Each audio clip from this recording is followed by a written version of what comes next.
Evet, merhaba arkadaşlar.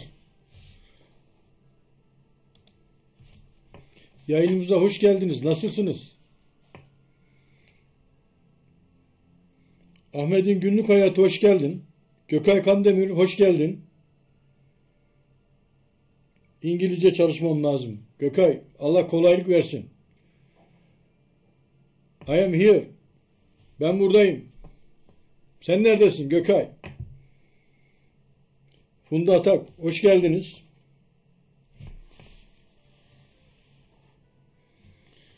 Evet.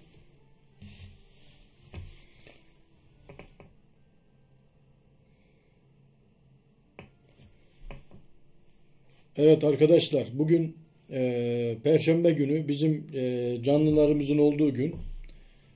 Yine bir canlıyla karşınızdayız. Aslında bugün yapalım mı yapmayalım mı biraz düşünceliydik biliyorsunuz. Ülkemizde Kudret abla hoş geldin. Teşekkür ediyorum. Ülkemizde bir yaz ilanı var. Biz de hani bu yayını yapalım mı yapmayalım mı diye bir düşündük. Ama şu var. Biz de logomuzu siyah biliyorsunuz televizyon kanallarında siyah kurdele koyuyorlar. Biz de siyah logoyla çıktık ki burada yasımızı belli edelim.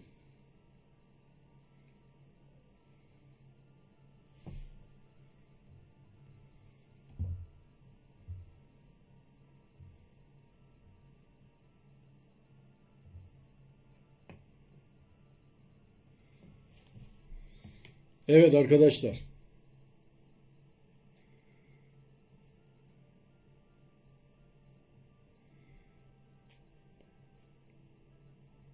Gökay kanal nasıl?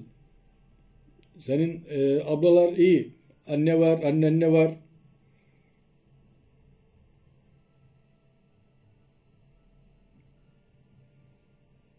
Anne kanalı. Hoş geldiniz. Ahmet günlük hayatı. Karıştırdıysam problemi olur. Düzeltmek lazım. Evet Funda. Biz de ne yapsak bir şey değil. Ancak dua edebiliriz. İşte bugün de canlımızın konusunu YouTube'la ilgili konuşacağız ama insanlık öldü mü diye de soru sorduk. Yani insanlık öldü mü? İnsanlık nedir? İnsanlıktan anladığımız ne? Yani yemek, içmek, eğlenmek, yani sadece insanlık bu mu? Kolayca paylaşımlar, hoş geldin.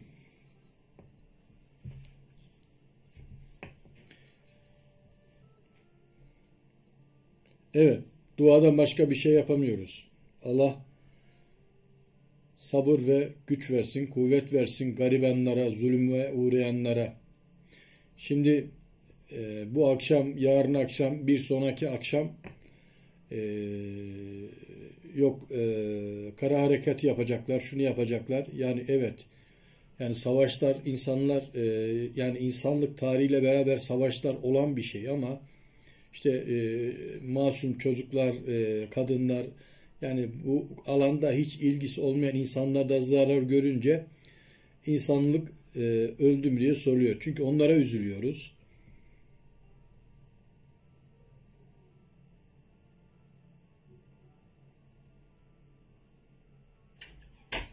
Evet.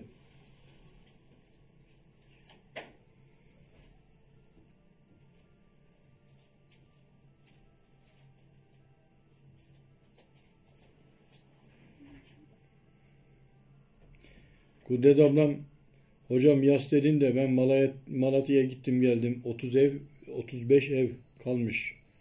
Ağlayarak üzülerek geri döndüm diyor. Evet.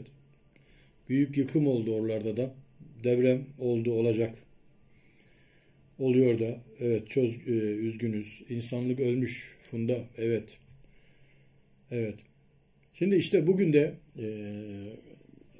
sizlerin karşısına bu yasımızı, içimizdeki duygularımızı tarif ederiz diye çıktık.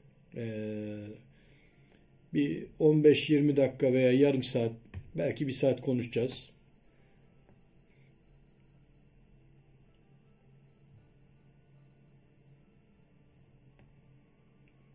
Şimdi biz de sizlerle beraber işte buradan bir dua ederiz inşallah. Aramızda duası kabul olan, günahı az olan arkadaşlarımız vardır. İnşallah dualar kabul olur.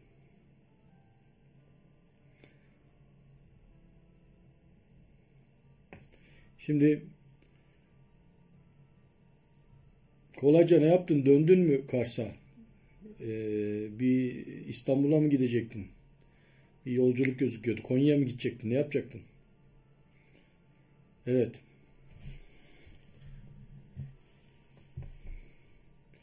Gökay benim kırmızı emojiden bırakmış.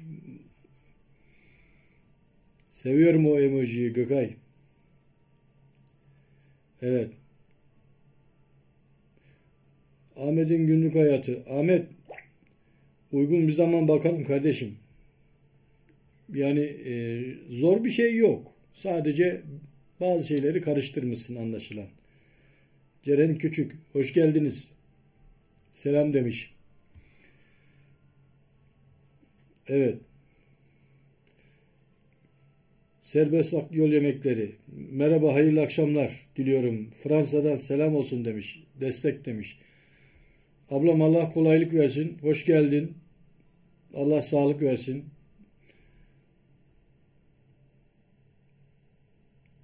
Evet, kolayca. Allah yol açıklığı versin. Sağ salim ulaşmayı nasip etsin.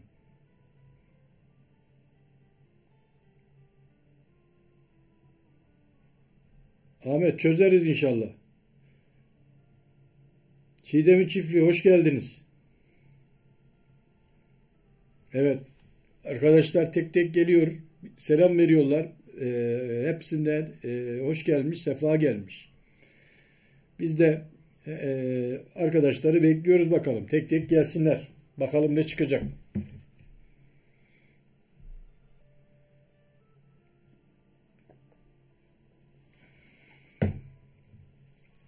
Arkadaşlar, bu sağ el. Ekranda sol gözükebilir.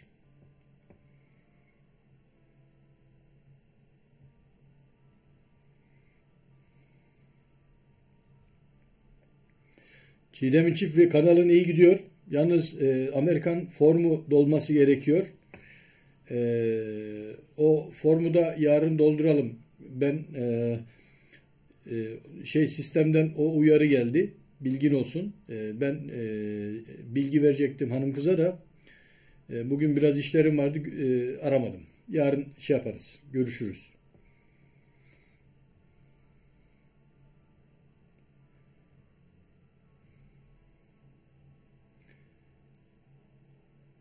Evet arkadaşlar.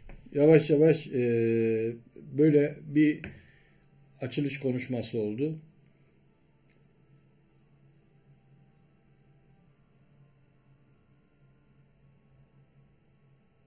Ahmet, burası benim stüdyom. Arkası benim istediğim şekilde dekor ettiğim bir alan. Yani evimin içi değil. Burası benim stüdyom. Stüdyomun desenini, dekorunu değiştirebiliyorum. Yani bir tane alana mevcut değilim.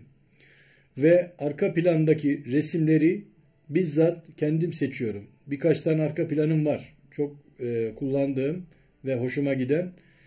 Günün saatlerine göre o planları kullanıyorum. Mesela akşam olduğu için bunu kullanıyorum. Gündüz olsaydı balkonda olan bir manzaram var. Onu kullanıyorum. O da çok hoşuma gidiyor. Gündüz gene ofis şeyim var, manzaram var.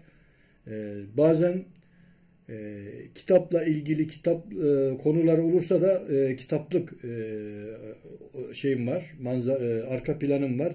Yani buralar bizim arka planlarımız. Değilse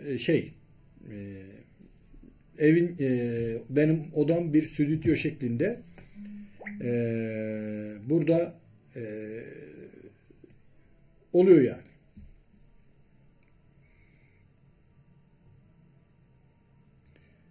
Gülhan'ın yemekleri, hoş geldiniz. Elmas abla, hoş geldiniz. Elmas abla, bu videon yemek yapma videon, ekmek daha doğrusu yufkadan, undan ekmek. E, Ya neredeyse kokusu bize geldi ya. Ekmekten gönder yiyelim. Çiğdem'in çiftliği, sorun yok. Ben söyleyeceğim, kız yapacak.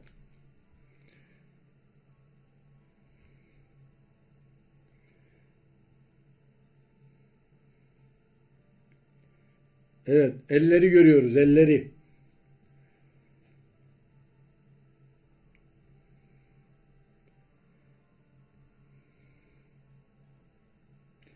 Arkadaşlar, şimdi e, yavaş yavaş konuya girelim. Bizim bugünkü sloganımız insanlık öldü mü? Yani YouTube'un ayarlarını incelemesini, değerlendirmesini konuştuktan sonra, konuşurken arada onlar da konuşacağız. İnsanlık öldü mü diye bir ifade kullanıyoruz.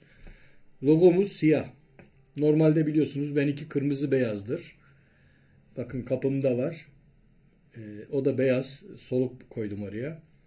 Bu siyah. Bugün 3 gün Türkiye'de yas ilan edildi. Çünkü Gazze'de savaş mı diyelim, soykırım mı diyelim, kavga mı diyelim, yani adını da veremiyoruz. Televizyondaki canlı yayındaki insanlar izleyince katliam diyorlar, savaş suçu diyorlar. Yani acayip şeyler söylüyorlar ve ben üzülüyorum. Bakın Gazze'nin hastanenin bombalandığı gün, duydum, gördüğüm o gün gece sabaha kadar yatamadım. Karnıma sancı girdi, ağrı girdi. Bu Muskopan kas gevşetici, ağrı kesici aldım. Yani öyle bir şeydi ki ve ofise gittiğim zaman dairede çalışamadım yani. Beni arkadaşlar, ben duygusal bir insanım. Anne kanalı. Evet. Leyla'nın leziz tarifleri. Hoş geldiniz. Öğren Dilruba. Hoş geldiniz. Ben duygusal bir insanım arkadaşlar. Yani karşıda böyle despot, böyle ağzı yüzü karışık gibi sert mizaçlı dursam da duygusal bir insanım. Ben bazı filmleri izlediğim zaman bazı sahnelerde ağlarım yani. Mesela Reis Bey filmi var. Ne zaman seyretsem ağlarım ve boğazımdan bu tarafıma doğru bir yanma oluşur. Oradaki sözler çok önemli arkadaşlar. İnce ince sözler var. Çok ince sözler var. Bir filmi film diye izlemem. İnceliğe bakarım. Zaten saçma sapan bir filmse seyretmem. Ondan zevk de almam, tat da almam.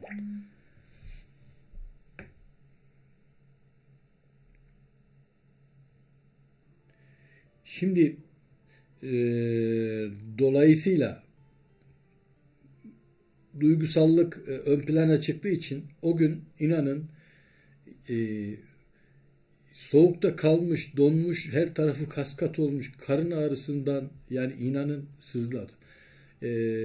Sabaha kadar ayağımın altına ve karnıma sıcak su torbası koydum. Yani bilmiyorum, sanki üşüyordum. Duyduk, gördük, işittik, resimlere falan baktık. Üzüldüm ya. Evet. Şimdi dolayısıyla dua etmekten başka da elimizden bir şey gelmiyor. Yani hepimiz dua ediyoruz. İnsanlık ölmesin, insanlık yerini bulsun diye. Şimdi arkadaşlar, olay şu. Kim hangi dine inanıyorsa inansın. Hangi dine inanıyorsa inansın. İsterse ateist olsun. İnsanlığın evrensel değerleri vardır. Yani bir insan Müslüman olabilir. Hristiyan olabilir. Dinin diğer şeyleri olabilir. Musevisi olabilir. Yani Yahudilerin, Yahudi ırktır. Dinleri Museviliktir. Ondan sonra Hindu olabilir. Budizm olabilir. Ateist olabilir. İnanmayabilir. Ama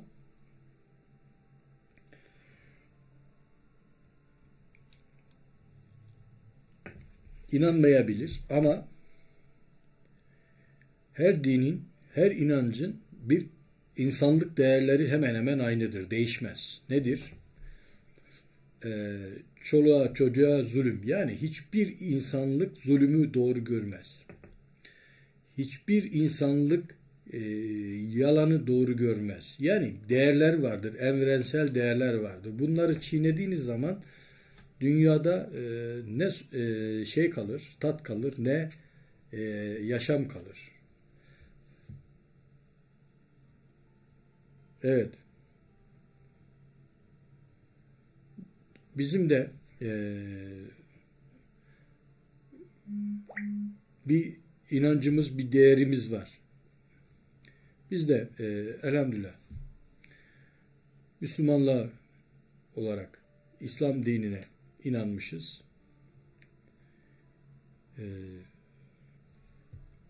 Dünyada diğer dinlere de saygımız var. Yani inananlara.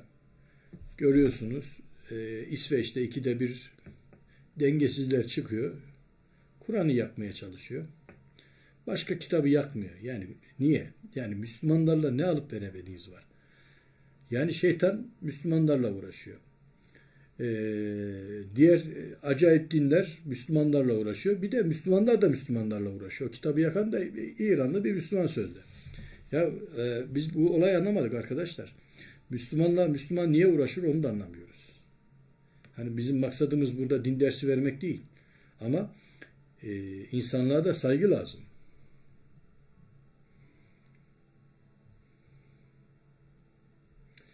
Eser Rüzgar, hoş geldiniz. Teşekkür ediyoruz. İyi yayınlar dediniz. Evet arkadaşlar, şimdi bugün yarın da kara hareketi yapacağız diyorlar. Orada da bir sürü insanlar zulüm görecek, ölecek. Yani insan üzülüyor. Şimdi anlamıyoruz tabii. Bunların hepsi maddiyat arkadaşlar. Yani o toplulukların devlet yöneten o insanların yani ayakta durmak için, güçlü kalmak için oyunlar içerisindeler ya. Kimisi dini kullanıyor, kimisi insanlığı kullanıyor, kimisi parayı kullanıyor. Yani herkes bir şeyi kullanıyor. Ama olan ne oluyor? Masum insanlar oluyor. Masum halka oluyor. Üzülüyor insanlar. Evet. Yani o yüzden üzücü yani arkadaşlar. Herkes üzülüyor.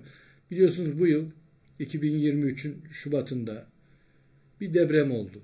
Binlerce insanımız, kardeşimiz, dostluğumuz, akrabalarımız bu depremde öldüler.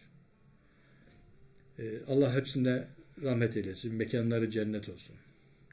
İşte 2023'ün sonlarında da bunlar oldu. Dünyada birçok bizim duyduğumuz, duymadığımız zulümler oluyor arkadaşlar. Zulüm kötü bir şey. Peki zulüm niye başlar? Adalet bittiyse zulüm başlar arkadaşlar. Adaletin bittiği yerde zulüm başlar. Eğer adalet varsa zulüm yoktur. Ama adalet bittiği an zulüm başlar. Niye? Bu işin kaidesi bu. Artık dünyada yavaş yavaş adalet yok. Adalet kayboluyor. Yerini para, güç kimdeyse ona yaslanma, onun yanında durma, onun arkasında durma, onun dediklerini yapma oluyor. Arkadaşlar menfaat yani nefis ve şeytanın oyunu. İnsanlar nefsine ve şeytanın sözlerine uyarsa dünya zulme girer. Bugün inanın şu zulmü yapanların çoğu, zulme sebep olanların çoğu kendi menfaatleri için insanlığı öldüren insanlar. Yani insanlığı öldürenler. Niçin? Kendi menfaatleri için. Hiçbirinin insanlığı düşündüğü yok arkadaşlar. Ya düşünün Amerika'da geçen bu İsrail'deki çocukların katledildiği o hastane baskını, hastane bombalaması olayını Amerika'daki bazı Yahudiler eleştirdi ve tepki verdi. Demek ki İsrail'deki Yahudiler, Amerika'daki Yahudiler farklı düşünebiliyor. Ama şu da var, İsrail'deki Yahudilerin bir kısmı da bu olan olaylara karşı. Yani ama devleti yöneten bir sistem, Siyonizm diyelim, onlar da ayakta kalmak için bu zulme ve bu kitleye bu şekilde hareket ediyor. Bilmiyorum. Burada biz sadece seyrediyoruz. Konuşulanları, söylenenleri ve olanları görünce de üzülüyoruz.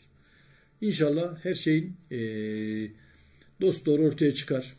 İnşallah haklı, haksız ortaya net bir şekilde çıkar ve onların da ceza aldığını, bir şekilde cezalandığını görürüz. Morgüller hoş geldiniz. Emine Sent hoş geldiniz. Sema hoş geldiniz. Şimdi arkadaşlar, bizim böyle bir dileğimiz, temennimiz oldu. Vallahi konuşurken şuralarında yanmalar. Anlatmakta da zorlanıyoruz. Arkadaşlar, evet, Funda, garibana ve çocuklara. Çebiyan, hoş geldiniz.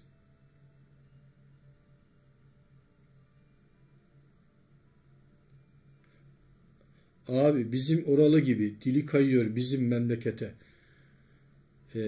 Çebi, şivem uyar da. Ha.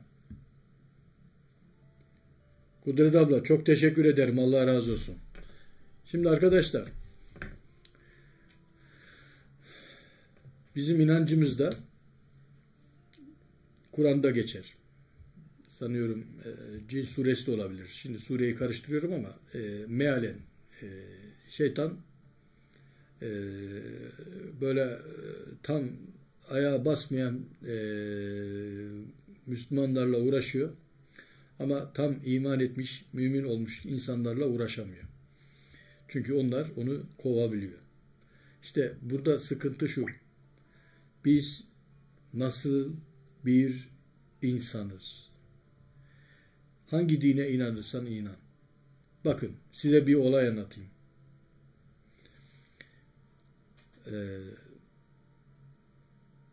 Zamanın birinde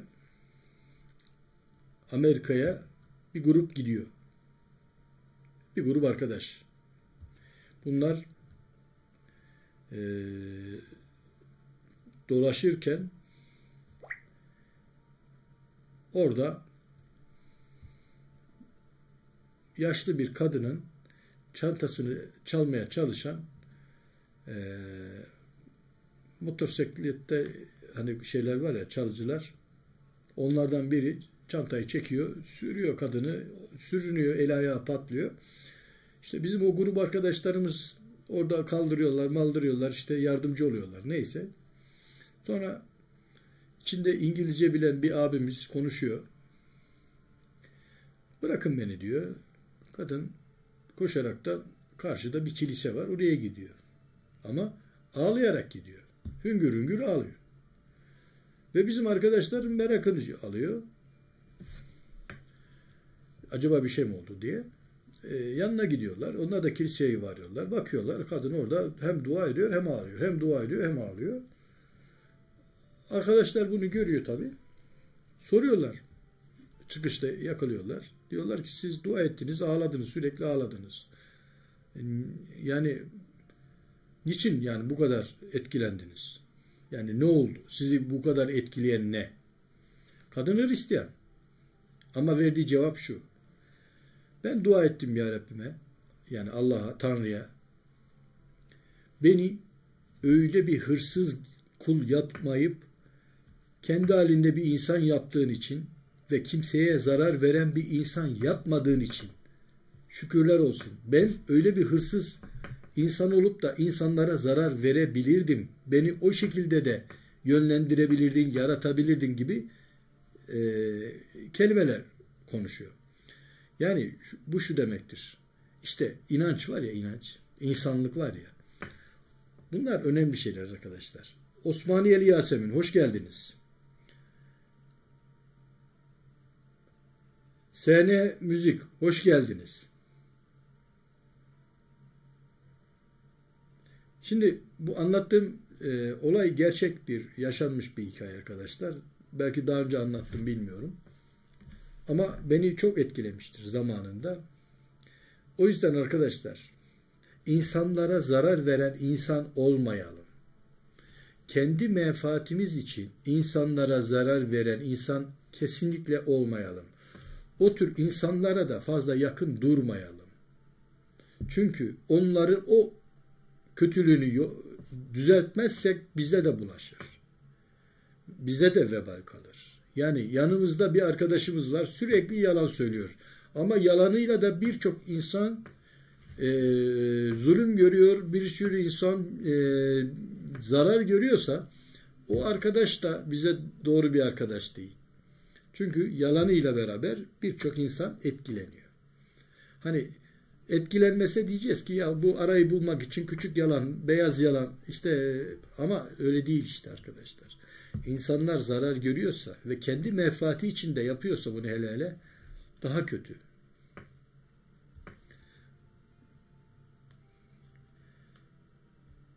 Esen Müzik, yes, welcome my channel. Thank you very much.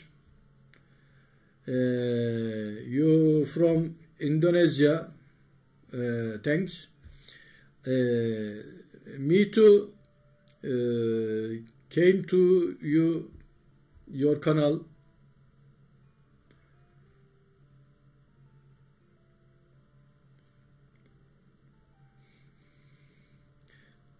Evet.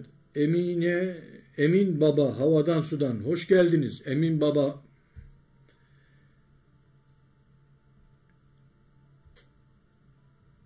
Evet. Sema Hanım, merhamet ve vicdan. Çok önemli konu. İnsanlıktan önce vicdan ve merhamet diye düşünüyorum. Şimdi Ahmet, insanlık evrenseldir ve insanlık vicdan, merhamet hepsini kapsar. Yani adı üstünde. Kötülük yapmak insanlıkta yok. Kötülük şahıslarda var, kişilerde var. Yani kişilerde vardır. Ama insanlıkta kötülük yoktur. İnsanlık evrenseldir ve temizdir. Yani bunu böyle bilmek lazım. Bazı değerler geneldir. Osmaniyeli Yasemin. Evet, vicdanlı olmak çok önemli. Evet. Arkadaşlar, inşallah her şeyin hayırlısı. Bugünlerde gelip geçecek. Doğru nedir, yanlış nedir hepsi görülecek. Gri alanlardan kurtulacağız inşallah.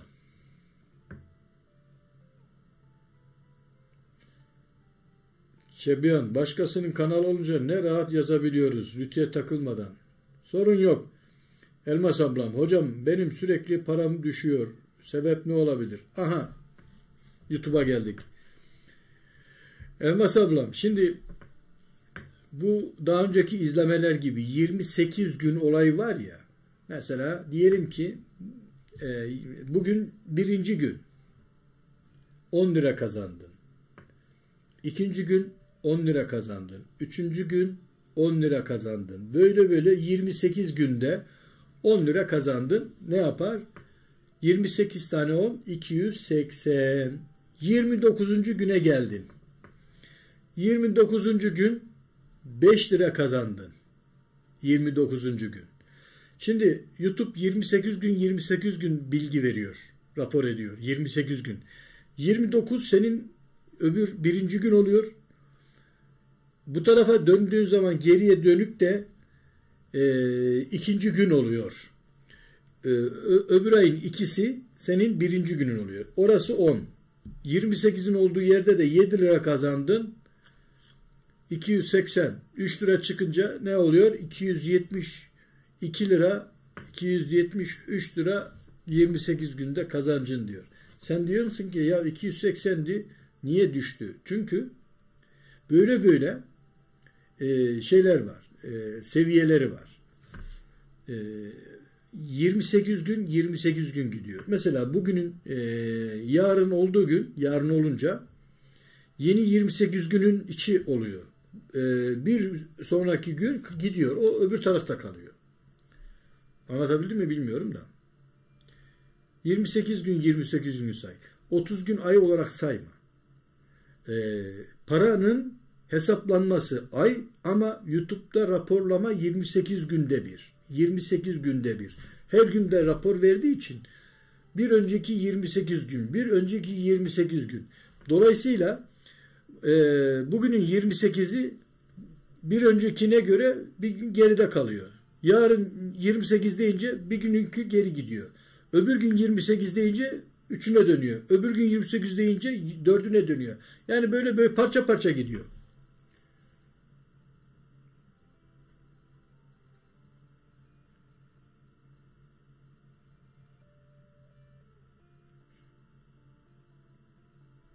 Evet arkadaşlar. Esen Müzik destek istiyor.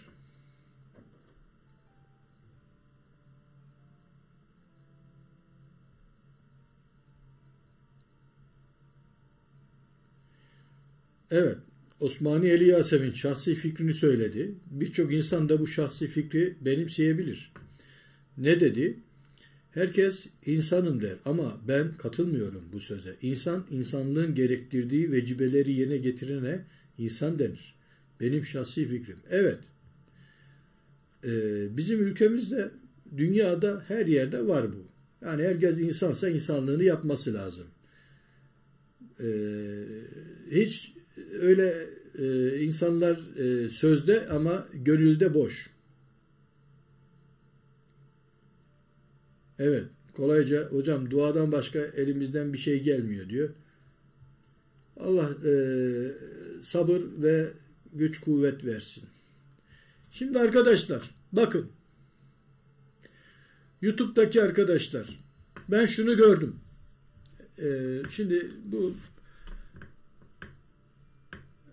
Gazze'deki bu masum, günahı olmayan kim olursa olsun bu tartışmalarda, bu kavgada, bu savaşta vefat eden, ölen, öldürülen, katledilen tüm suçsuzların, sabilerin, küçük bebeklerin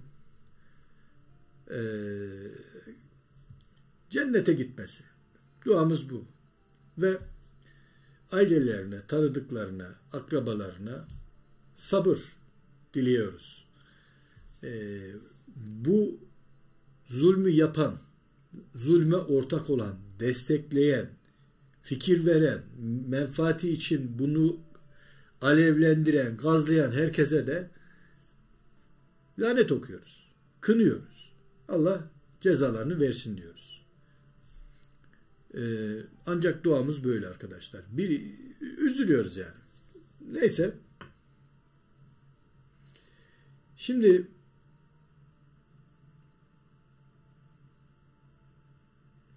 evet ben anladım. 28 geçti mi yeniden. Yok, Çiğdem'in çiftliği.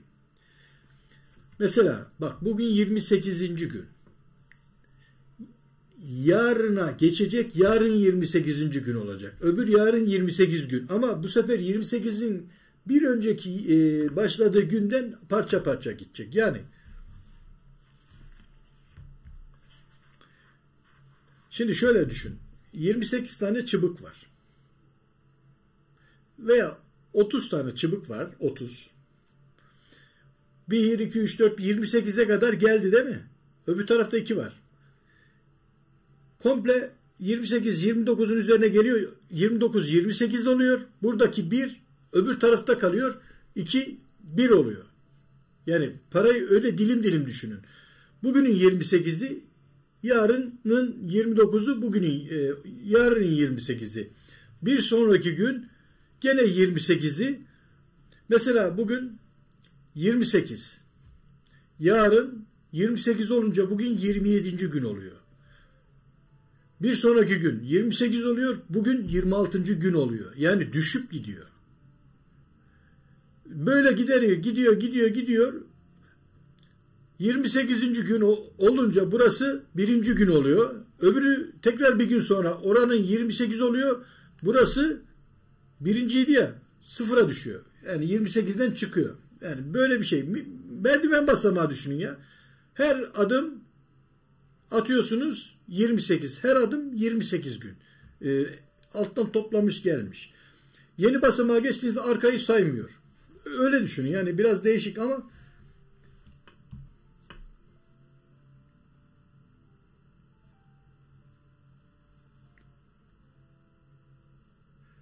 öğrendi Ruba. O 3000 olayı gelecek. Daha geldiyse de biz görmüyoruz. Çünkü bizim kanallar onu geçti. Kanalı açılmayan arkadaşlar bunu görebilir. Biz görmüyoruz. Ben görmüyorum. Bir ara 3000 saate düştü. Gelecek diyorlardı. Yeni yılda diye düşünüyoruz. Ama 2023'ün sonunda vereceklerse onu da bilmiyorum. Çünkü 24'te verecekler diye biliyoruz. Evet. O taraf bak düşecek diye biliyoruz da düştüğünden şu an haberim yok. Yani 23'te değil de 24'te diye bilebiliyoruz.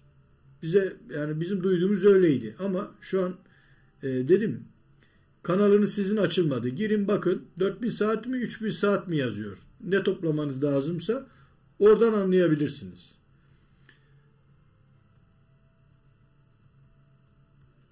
Esen Müzik Sema say thank you very much to you.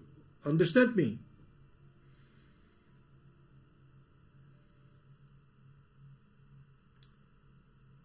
Evet, reklam izledim hocam diyor. Evet, reklam veriyoruz. Şimdi arkadaşlar, bakın ben bugün bir yayınımızda YouTube tüyosu vermeyi düşünüyorum. Nedir diye soracaksınız. Bakın arkadaşlar, şu şeyi bir değiştirelim. Yayını bir değiştirelim.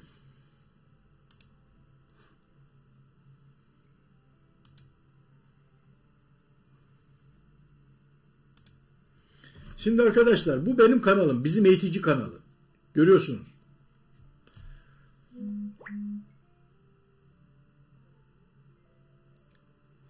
Evet. Şimdi arkadaşlar bakın.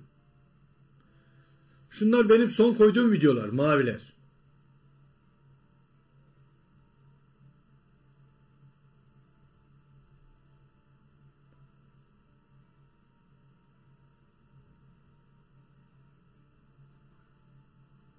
Arkadaşlar bir tanesini açayım.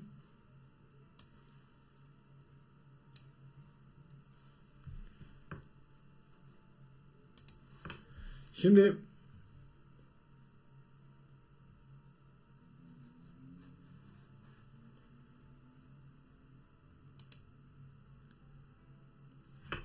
reklam çıktı. Bekleyelim bir geçsin. Bu arada paramızı kazanalım arkadaşlar. Şimdi bu benim videom. Son koyduğum video. Burada bir şey denedim arkadaşlar. Yani bu videoyla beraber birkaç videoda da denedim. Yani onu anlatmak istiyorum size. Şimdi arkadaşlar evet.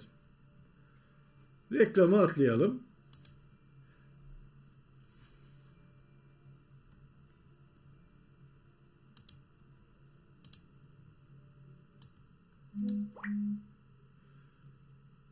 Arkadaşlar bakın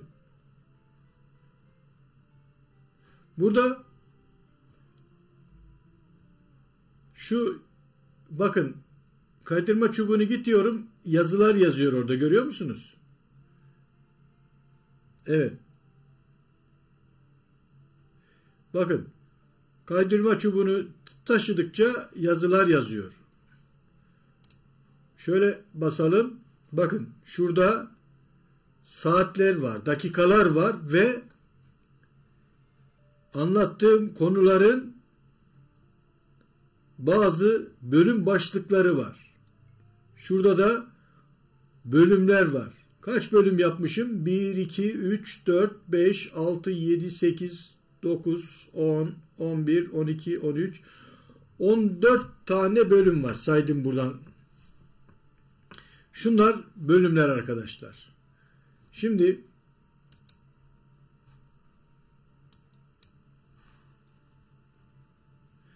bakın. Tıkladığım zaman o bölüme geliyor. Hangi yeri dinleyecekseniz veya burada da var. Buradan da gidebiliyorsunuz. Diyelim ki şurayı kaçırdınız. Oradan geliyor. Başa gitmek istiyorsunuz. Buradan gidiyor. Şimdi ben bunu niye anlatıyorum arkadaşlar? Bakın bu bölümleri koyarak şuradaki kelimeleri de Google'da en çok aranan kelimeler. Benim çektiğim videoyla ilgili başka insanların da çektikleri, başka insanların benim videomdaki konuların hangi konularını arıyorlar Google'da. Hani Google'a gidiyorsunuz, bilmem ne diye arama yapıyorsunuz. İşte pazartesi nedir? İşte saç kurutma makinesi nasıl çalıştırılır? Atıyorum termostat bozuldu gibi Google'da aramalar yapıyorsunuz ya arkadaşlar. İşte ben burada bölümlere ayırarak Google'da en çok aranan videomla ilgili cümleleri yazdım, kelimeleri yazdım. Peki bunu yazınca ne oldu? Arkadaşlar, izleme sayım arttı. Evet.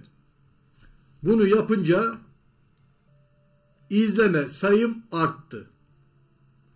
Yani Google'da en çok birileri neyi arıyorsa buraya benim o kelimeleri de tıkladıkları zaman benim sayfamda öneriler kısmına çıkıyor.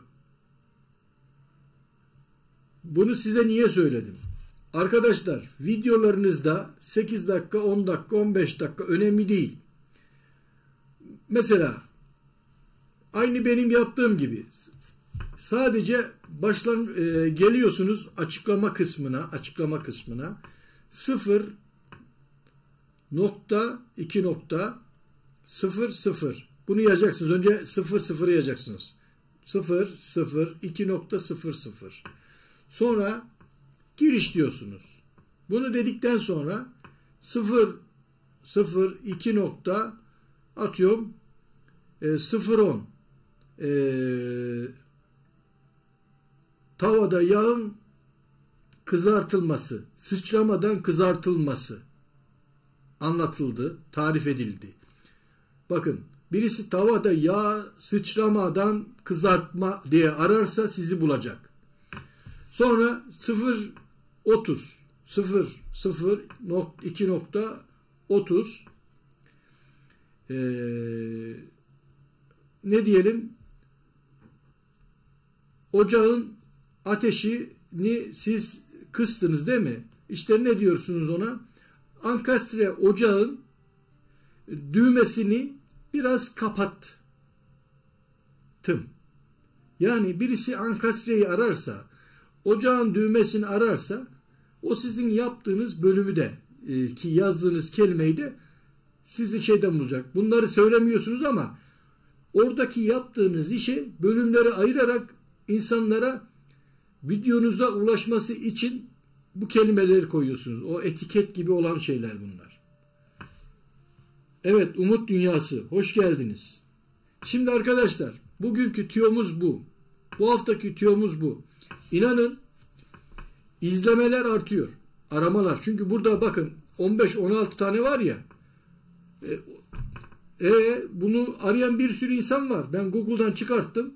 Getirdim buraya koydum. Ama buraya koyarken de videomla içeriğiyle aynı. Şimdi şurada anlattığım içerikle aynı. İşte Word'de başlık nasıl veriliyor? Anlatılıyor. İşte başlık düzeyleri nasıl veriliyor? Böyle böyle bölümlere ayırarak bir sayfamı inceleyin. Orada bakın.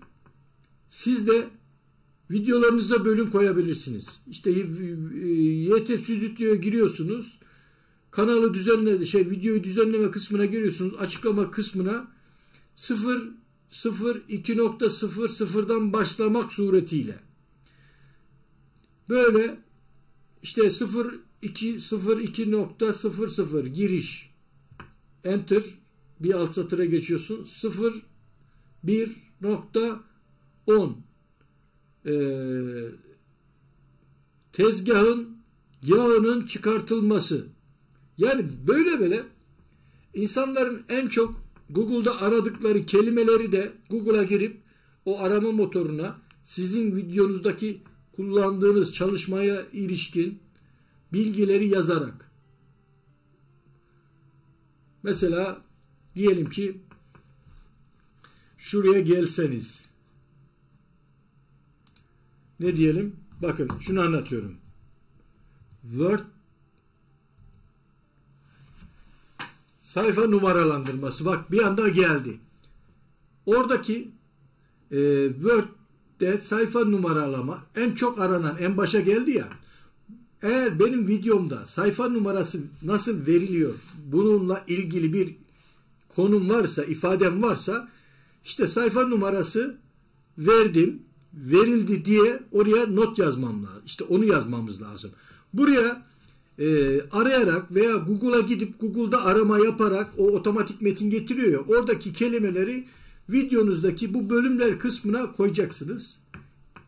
Ya ben bunu çok önemsemiyordum. Geçen bir yemek tarifi yapan bayanın sayfasına girdim. 4-5 bin abonesi var. Ya 200-300 bin izlemesi var. 1.150.000 izlemesi var. 1.150.000. Arkadaşlar dile kolay ya, o kadar nasıl izleniyor? Ondan sonra bir baktım, ana bölümlere ayırmış, oraya yazmış. Beyaz mermerin temizlenmesi. Ya hani mutfağındaki mermer beyaz. Beyaz mermerin temizlenmesi. Beyaz mermeri arayan da onu buluyor. Mermer temizleme yapan da onu buluyor. Videosunda bizim Ramazan Usta'nın tarifi gibi böyle çok mükemmel bir tarifi yok. Ama anlatıyor işte. Ne diyor? İşte kavurma yapıyorsa en çok arananlardan bulmuş. Çoban kavurmanın işte bilmem ne teflon tavada kısık ateşte kızartılması. Bakın, teflon tavada kısık ateş. Yani diyelim ki yazmış evinin temizliğini yapıyor. Bir videoda yemek yapıyor, temizlik yapıyor. Karma bir video. Süpürge makinesinin adını yazmış. İşte bilmem ne süpürge, wattlı süpürge, parçalarının takılması ve temizlikte kullanılması. Ya şimdi bu parça nasıl takılıyor? Bunun parçalarını arayanlar bulabiliyor.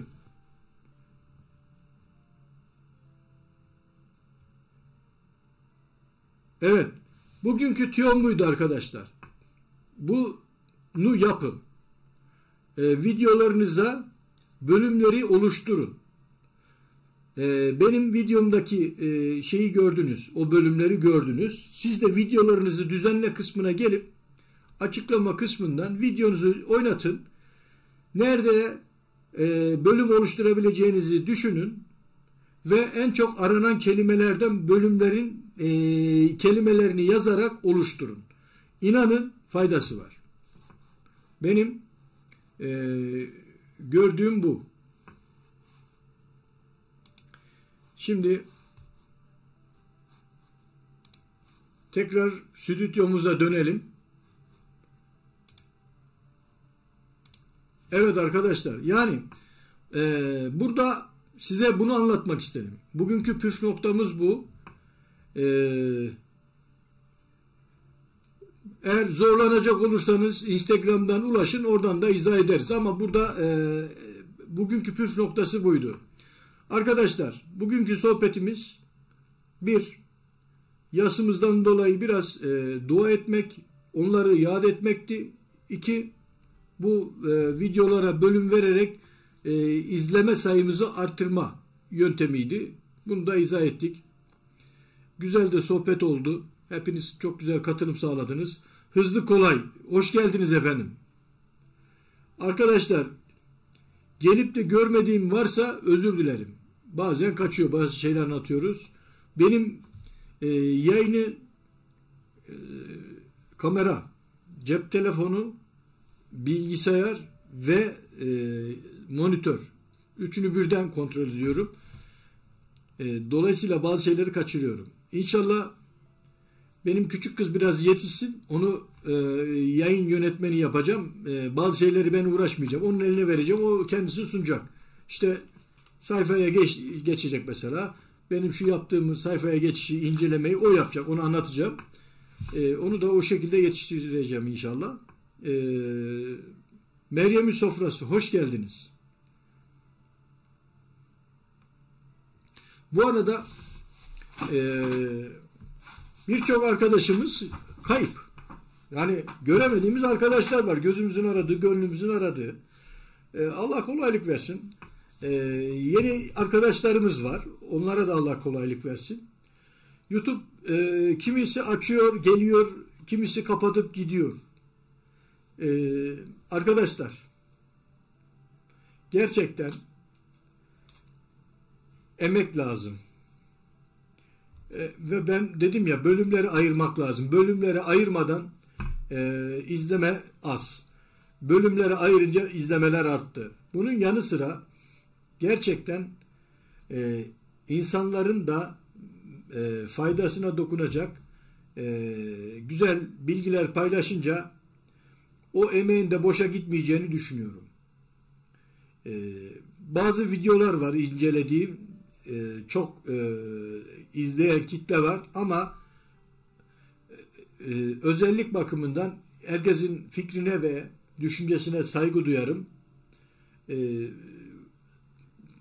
Medeni cesaret diyorlar ama ben medeni cesaret olmadığını düşünüyorum. Sosyal medyanın kirli yüzünü kullanıyorlar ve iyi gösterim yapıp iyi para kazanıyorlar. Amaç para kazanmaksa, çok para kazanmaksa bazen ahlaksızlığı sergilemeleri gerekiyor. Bu da bizde yok. O yüzden biz ancak emeğimizi sarf edebiliriz ve emeğimizin karşılığını alabiliriz. Olay bu. O yüzden kimsenin de hani kanalını eleştirmiyorum. Birçok çok para kazanan kanallar var. Örnek göstereyim diye getirecektim. Getiremiyorum. Ama şu biraz önce şey var ya, 1 milyon 2 milyon izliyor vlog dediğim o kanalı getireyim isterseniz. Durun. Onu getireyim.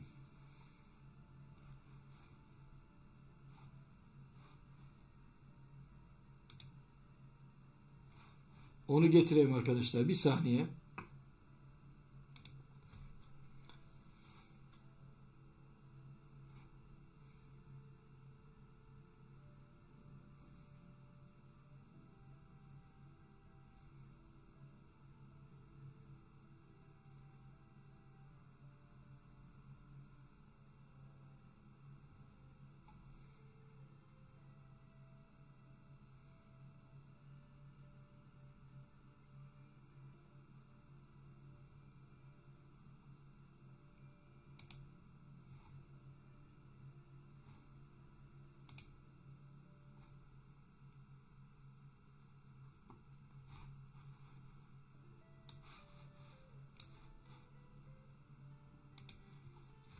Şimdi arkadaşlar getireceğim kanalı lütfen bir inceleyin.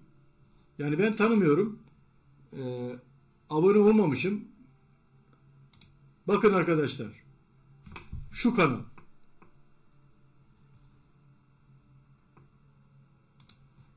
Mavice diye bir kanal. Sessiz vlog diye geçiyor. Şimdi bakın. Şu video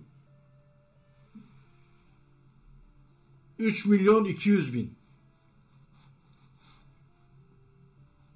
Şöyle videolarına bir bakayım. 10 saat önce koymuş. 14 bin izleme var. arkadaşın abone sayısı da 66.000 olmuş. Şuraya bakıyoruz. 3 gün önce koymuş. 18.000 olmuş. Ya ben bir ayda 18.000 izleme alıyorum. Bu arkadaş 3 günde, bir günde alıyor milyon. Ve sessiz vlog, yani konuşmuyor. Sadece bir şeyler yapıyor. Ama her videosunda şeyi kullanıyor. Bakın. O bahsettiğim şey var ya arkadaşlar. Bölümlere ayırmayı. Bakın. Burada yok. Dur. Bu videosunda yok. Şuna bakalım. Bazı videolarda kullanmış. Bunda var. Bakın. Bak gördünüz mü? Şunlar Google'da en çok aranan kelimelerden videosuna yerleştirme yapmış. Ve buradaki sıralılardan mutlaka arayanlar bu kanala geliyor arkadaşlar. İzlemeleri bu şekilde artırmış. Ben kanalları inceliyorum. Bunları nasıl faydalanıyoruz, nasıl şeydir. Bakın, siz de bu kanalı incelediğiniz zaman benim ne anlatmak istediğimi anlayacaksınız. Bu videoya bakın. Buradaki bölüm saatlerine bakın, bölümlere bakın, oradaki kelimelere bakın. Onu gidin Google'da arayın, ne dediğimi anlayacaksınız.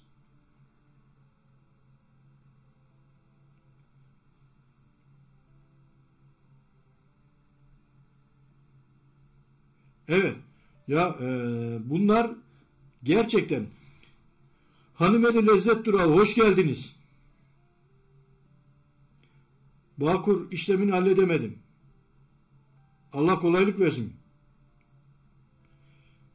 Onu bir yazın, görüşelim. Hızlı kolay.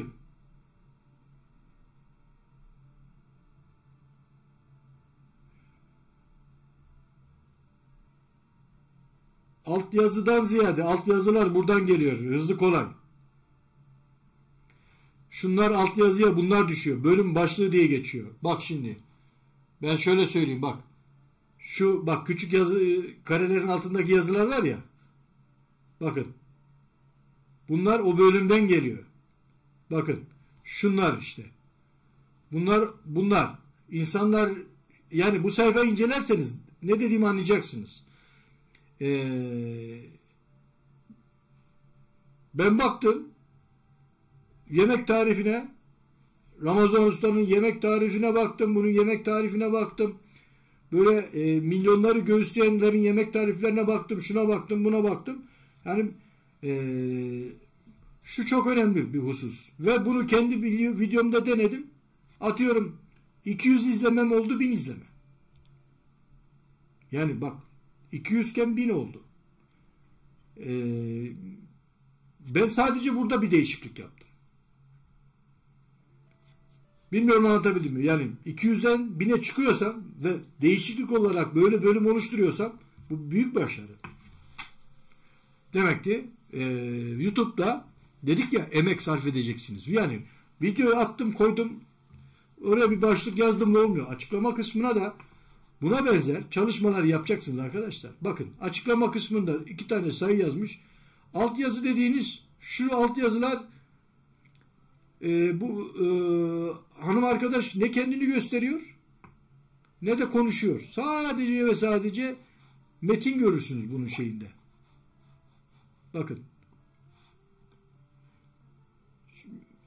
İşte ne diyor? Sarmaları alıyorum diyor. Sarmaları koyuyorum diyor. Ateşi veriyorum diyor. Sessiz vlog bunun. Yani sessiz bir video niye bu kadar izlenir ki? Bakın. Sessiz vlog. Yani ben sesini açsam da ses yok. Sadece müzik var.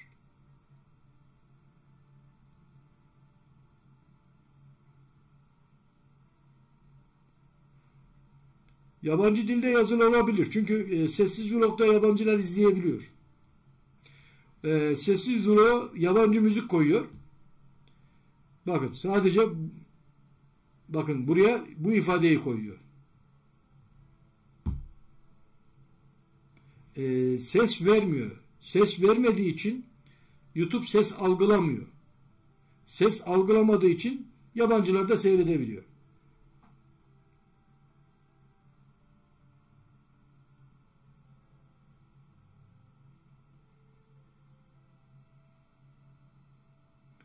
Evet, hashtag olarak da Dilan Polat yazmış. Anlıyorum ben sizin dediğinizi.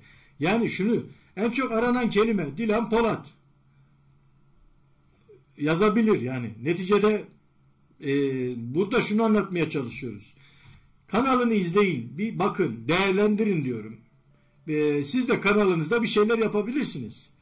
Demek ki diyorum, izlemeyi artırmak için kanalımıza altyazı ise altyazı, üst yazı ise üst yazı, hashtag ise hashtag, yani bir şeyler yapmamız lazım diyorum. Bunu anlatmaya çalışıyorum.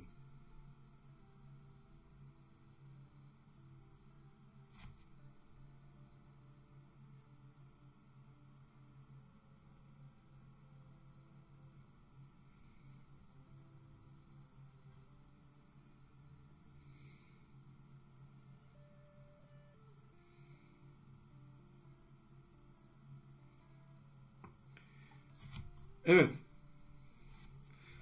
Arkadaşlar, milyona ulaşan videoları var. Şöyle baktığımız zaman bu arkadaşla beraber aynı bizim arkadaşların kategorisinde olan arkadaşlar var.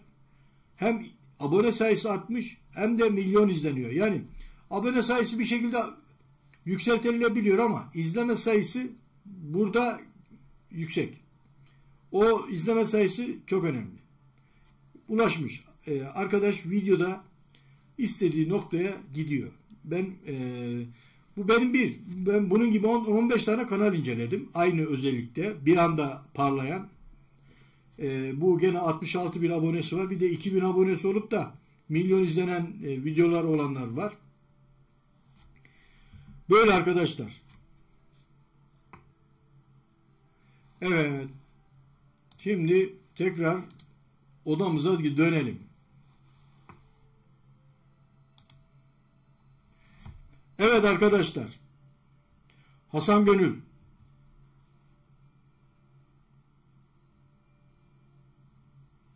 Hocam bilgisayardan mesaj yazılmıyor. Hoş geldiniz. Hasan Gönül. Olayı anlamadım. Nasıl bilgisayardan mesaj yazılmıyor?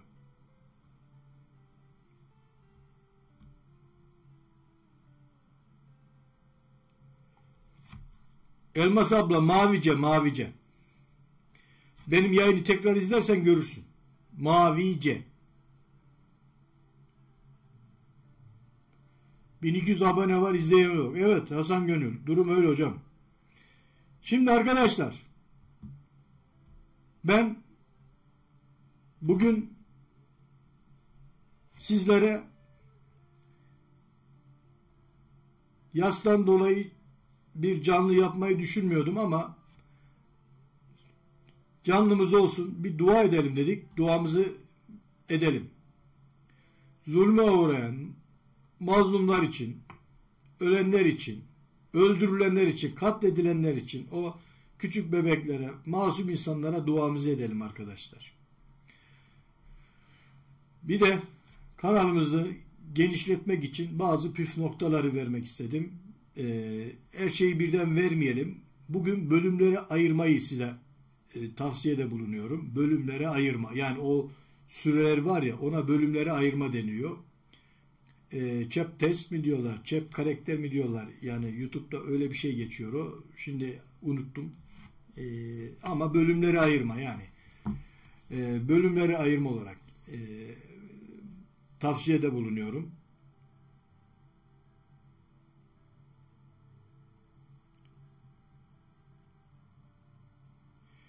Dolayısıyla arkadaşlar bugün bunları sizle paylaşmak istedim. Yayınıma katıldığınız için hepinize canı gönülden teşekkür ederim. Haftaya yine bir konu ve kanal incelemesi yaptığım ve bulduğum püf noktaları sizinle paylaşacağım. Bugünkü püf noktamız bölümlere ayırma. Lütfen bu püf noktalarını dikkate alın. Biraz önce Hızlı Kolay hocamın da hashtaglerle alakalı, altyazılarla alakalı püf noktalarını da dikkat alın. Ben her canlımda önemsediğim ve uygulama yapıp bir takım getirileri olan yenilikleri sizlerle paylaşacağım. Bu bölüm verme izleme getiriyor. Buna kanaat getirdim çünkü benim izlemelerim arttı. Bölüme ayırdığım videolarda uyuyan videolar yükselme yaptı. Yani o açıdan diyorum. Ahmet, senin kanala bakacağız. Senin kanal sorunu diyorsun. Bakacağız ona.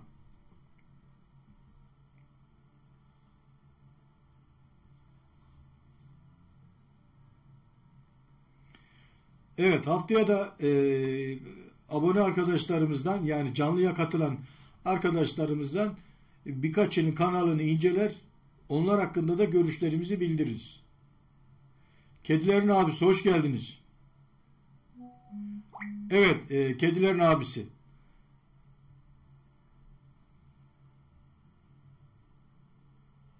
Funda Atak, bu 3000 saat eğer devreye girerse 3000 saat olanlar sadece yeni açılanlar için değil. Yani geriye dönük çalışır. Sorun yok.